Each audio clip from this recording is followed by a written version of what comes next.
आणि तडजोड करायची असती तर आम्ही केव्हाच केली असती। आम्ही लढत आहोत, तुमच्यासारखे पळपुटे नाही, असं संजय राऊतांनी म्हटलंय।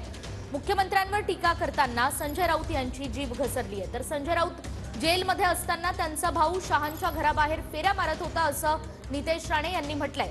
शिवराळ भाषेचा वापर करत नितेश राणेंनी सुद्धा राऊतांना इशारा दिलाय।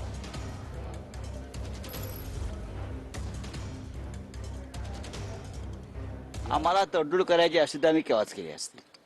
आम्ही लढतो आहोत, नाही आहोत तुमच्यासारखे पळून जाणारे। आम्ही पळपुटे नाही आहोत, आम्ही डरपोक नाही आहोत, बरं का।